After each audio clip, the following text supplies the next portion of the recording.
चलिए जी, अब हम लोग बनाएंगे डीपीबी 33 का क्वेश्चन। ठीक है, आओ देखते हैं। क्वेश्चन नंबर फर्स्ट में लिखा है साइन कॉस इनवर्स एक्स, ऐसा लिखा है। इसका मान पूछा जा रहा है, डिफरेंशिएशन नहीं, मान। अब देखो, कॉस पर इनवर्स है तो इसको साइन में बदलोगे तो पीबीएच के नियम से बदलोगे तो ये बदल के ऐसे हो जाता है sine inverse root under 1 minus x square, ऐसा हो जाता है। क्योंकि तुम जानते हो कि एक्स के बटा में 1 है तो कॉस के साथ में ऊपर बी होता है, नीचे एच होता है, पी निकालोगे तो root under 1 minus x square होगा। और कॉस इनवर्स को साइन में बदलते हो तब पी बटा एच होता है, तब पी ही हो गया और एच का मान 1 है, इसके बटा में 1 लगा के भी क्या करोगे। इसलिए पीबीएच के नियम से जब हम कॉस को साइन में बदले तो इतना आ गया। अब साइन साइन हट जाएगा, root under 1 minus x square आपका आंसर हो जाएगा आसानी से। क्वेश्चन नंबर 2 देखिएगा, 2 में लिखा है tan इनवर्स tan x। अभी तो फॉर्मूला ही है, tan tan हट जाएगा, x आंसर हो जाएगा। इसमें क्या सोचना है, बगल में इंटरवल दिया है, जो रेशियो दिया है, जो -π/2 से लेके π/2 जो इंटरवल दिया गया है वह tan इनवर्स का होता ही है, कोई दिक्कत नहीं है उसमें। क्वेश्चन नंबर 3 देखिएगा, y equal to log x, y equal to log x. अब इसमें x का मान पूछा जा रहा है। अब देखो, y बराबर लॉग x है तो जब x का मान निकालोगे तो log इधर जाएगा, तो log जब इधर से उधर जाता है तो उधर कुछ भी रहता है तो उसको e अपने माथा पर ले लेता है। log इधर से इधर आएगा तो इधर कुछ भी होगा तो इसको e अपने माथा पर ले लेगा, तो इधर y है तो y को e अपने माथा पर ले लिया। अब यही आपका आंसर होगा, हो गया e के पावर y। क्वेश्चन नंबर 4 देखिएगा, 4 में लिखा है कि y equal to log a to the base a, तो इसका मान 1 होता है। भाई जो आया है इसका मान 1 होता है, लेकिन इसका डीसी पूछा जा रहा है तो dy बटा dx पूछा जाएगा, तो 1 का डीसी 0 ही तो होगा, तो आसानी से 4 का आंसर 0 होगा। 5 नंबर कह रहा है y बराबर tan x, y बराबर tan x। अब इस tan x का डीसी पूछा जा रहा है तो tan x का डीसी सेक स्क्वायर x होता है, कोई भी बता देगा। 6 नंबर क्वेश्चन है सेक 60 डिग्री के मान, सेक 60 डिग्री के मान, तो सेक 60 के मान 2 होता है, हर कोई जानता है। अगर अभी तक नहीं याद है तो याद करो, सेक 60 डिग्री का मान जो है वो 2 होता है, ये चीज आपको याद रखना चाहिए। ठीक है, ये 7 नंबर क्वेश्चन देखिएगा, 7 नंबर में कह रहा है कि साइन एक्स प्लस वाई बराबर वाई स्क्वायर, तो dy बटा dx बताएं। बोलो, साइन एक्स के डीसी कॉस एक्स होता है, y के डीसी dy बटा dx होता है, और y स्क्वायर का डीसी 2y इंटू dy बटा dx होगा।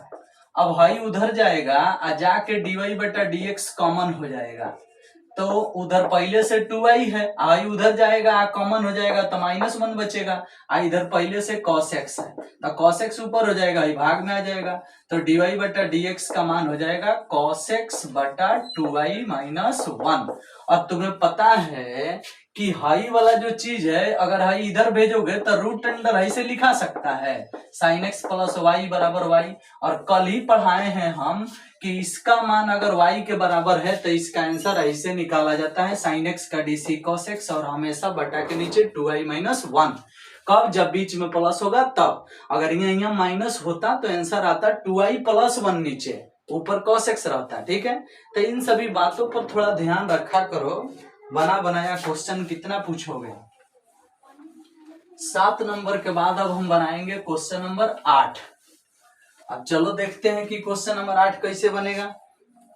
8 में लिखा है, 8 में y equal to root under x plus root under x plus root under x plus root under x plus dash dash to infinitive, ऐसे लिखा है। ठीक है, अब इसका डीसी पूछ रहा है तो ये भी उसी खानदान का है जो अभी इसके जस्ट पहले वाला बना।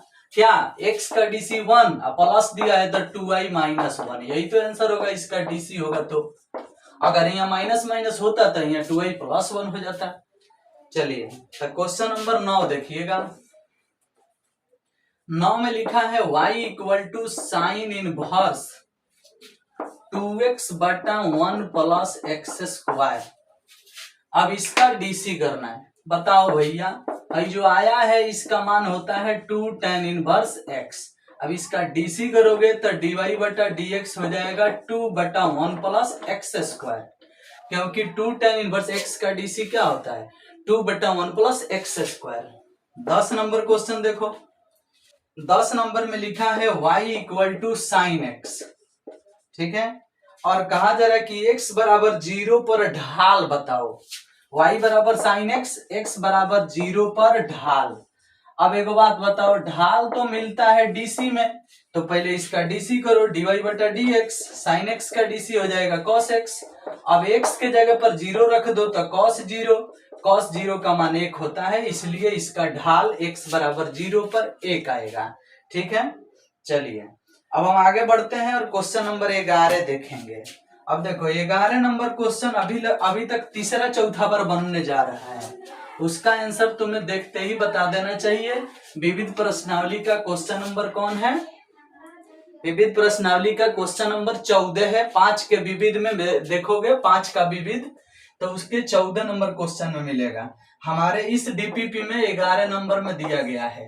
क्वेश्चन है x root under 1 plus y plus y root under 1 plus x बराबर 0, तो dy बटा dx क्या होगा?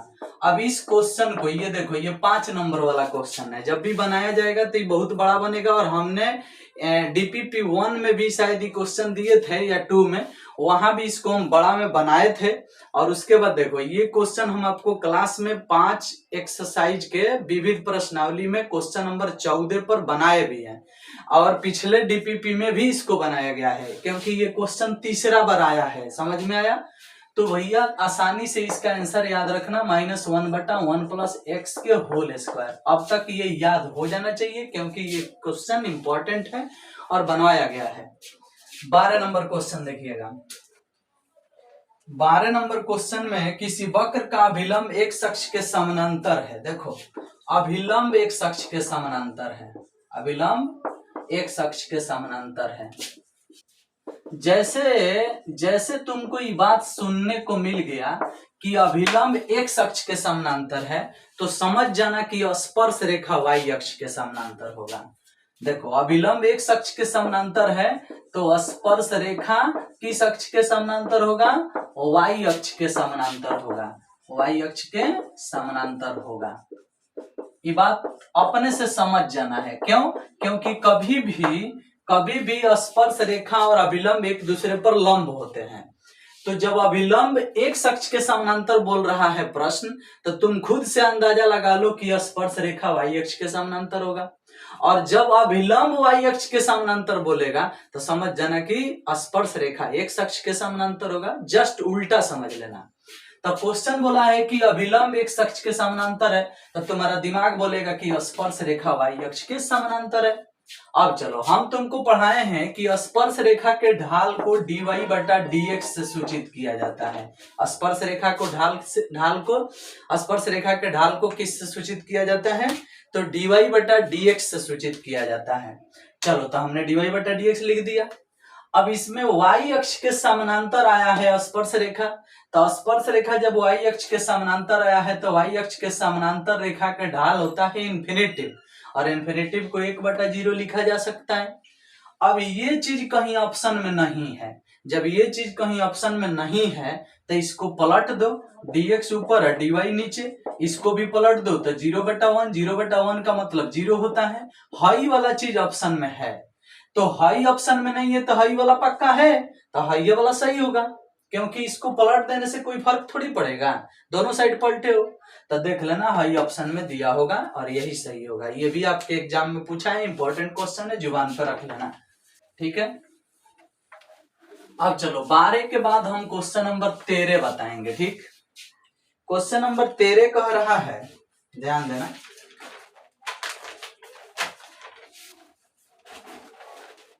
क्वेश्चन नंबर 13 कह रहा है f x equal to log x. बताना है कि 0 से इन्फिनिटी में क्या होगा। कितना बार बताएं भैया? वर्धमान फलन होगा। log x का डीसी 1/x होगा, यानी एफ डैश एक्स का मान आएगा 1/x। अब जीरो से इन्फिनिटिव के बीच का कोई भी मान यहाँ पुट करोगे तो ये पक्का जीरो से बड़ा होगा, और जब जीरो से बड़ा होगा तो वर्धमान होगा, तो आसानी से इसको बोला जा सकता है कि वर्धमान फलन होगा। और वर्धमान फलन हमारा ऑप्शन नंबर बी में है, तो आप बी लगा सकते हो। 14 नंबर क्वेश्चन देखिएगा। 14 में कर रहे tan inverse tan π/8, tan inverse tan π/8 ये दिया गया है 14 नंबर में। अब ये π/8 जो है -90 से +90 के बीच में पड़ता है, इसलिए बिना कुछ सोचे समझे इसका आंसर π/8 ही होगा। समझ में आया ना? जस्ट इसके बाद वाला क्वेश्चन जो है 15 नंबर, उसमें दिया गया है √1 + cos 2θ अब बटा 1 - cos 2θ, इसका क्या मान होगा? अब देखो भाई, मान पूछा जा रहा है, डीसीओसी नहीं पूछा जा रहा है, इसका मान पूछा जा रहा है। मतलब ये आईटीएफ का एक फार्मूला है। तो कैसे बनाएंगे? 1 + cos 2θ का सूत्र होता है 2 cos स्क्वायर थीटा, और 1 - cos 2θ का सूत्र होता है 2 sin स्क्वायर थीटा। ऊपर वाला का होता है 2 cos स्क्वायर, नीचे वाला का होता है 2 sin स्क्वायर। 2 खत्म, स्क्वायर स्क्वायर से रूट खत्म, cos बटा साइन कॉट, cot थीटा इसका आंसर होगा। cos बटा साइन कॉट, स्क्वायर से रूट खत्म। क्वेश्चन नंबर 16 देखिएगा। 16 कह रहा है साइन स्क्वायर एक्स का डीसी π/4 पर बताएं। एफ एक्स इक्वल टू दिया है ऐसे साइन स्क्वायर एक्स, अब पूछा जा रहा है कि एफ डैश π/4 बताएं।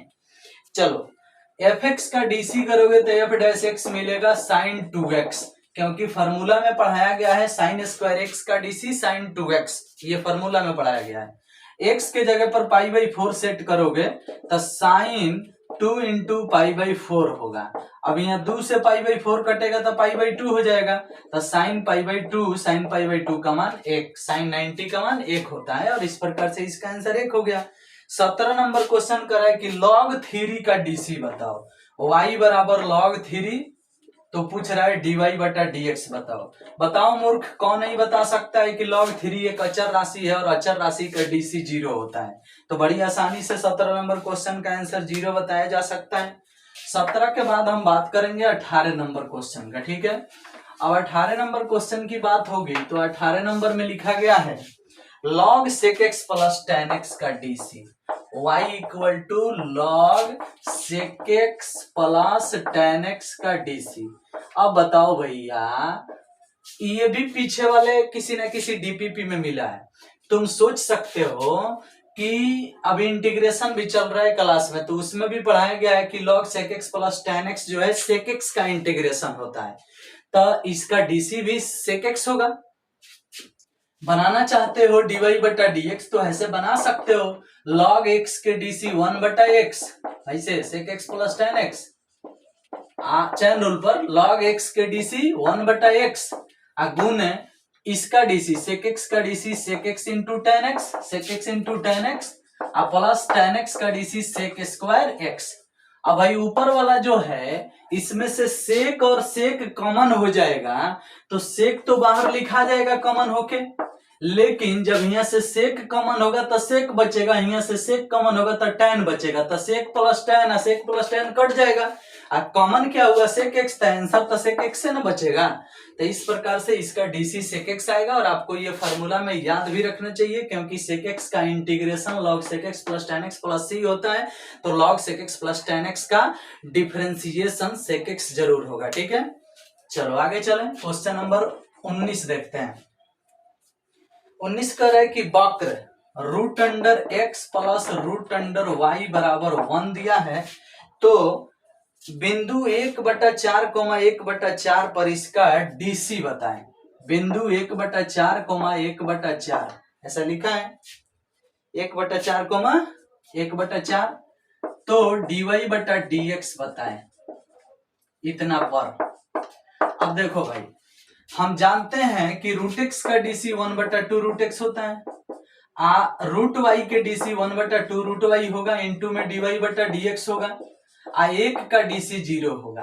हाई उधर जाएगा तो 1/2 √y होगा, इंटू में dy/dx होगा, हाई उधर जाएगा तो माइनस में हो जाएगा 2 √x, 2 से 2 कट जाएगा, हाई ऊपर चल जाएगा तो dy बटा dx का मान आएगा माइनस रूट अंडर वाई या बटा रूट अंडर एक्स, ऐसे हो जाएगा।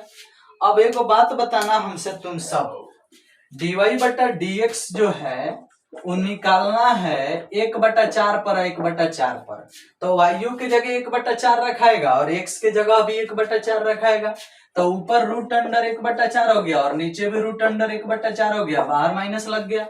अब जब दोनों सेम है तो कट के एक आएगा तो -1 इसका आंसर हो जाएगा। ठीक है, तो इस प्रकार से क्वेश्चन नंबर 19 का आंसर -1 होगा और 20 का आंसर तो 1 ही होगा, क्योंकि आपको 20 नंबर क्वेश्चन हम पिछले डीपीपी में बना चुके हैं और क्लास में भी बनाया गया है, इसलिए 20 का भी आंसर 1 होगा। याद रखिएगा, क्वेश्चन लिख देते हैं, दिखा देते हैं कैसा क्वेश्चन है।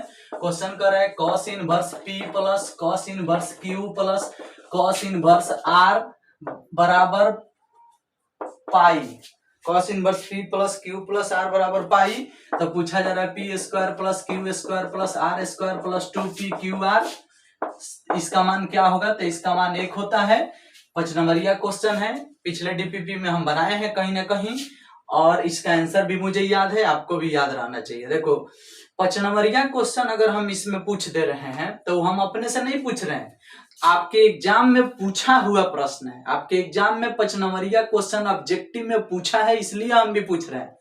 तो हम 5 नंबरिया क्वेश्चन क्लास में बनवाए हैं, तो आपको बोले हैं कि इसका आंसर भी याद रखना। नहीं बनवाए होंगे वो चीज हम यहाँ वीडियो पर बना भी रहे होंगे और तब कह रहे होंगे कि बाबू इसका आंसर याद रखना, ये 5 नंबरिया क्वेश्चन है, आपके एग्जाम में ऑब्जेक्टिव में भी आ जाता है और सब्जेक्टिव में भी आ जाता है। तो कुछ 5 नंबरिया क्वेश्चन का आंसर आपको याद रखना ही पड़ेगा, जैसे ये है, इसका आंसर क्या होगा? 1। ठीक है, इस प्रकार से ये वीडियो खत्म हुआ, ये डीपीपी खत्म हुआ, नेक्स्ट डीपीपी का इंतजार करें।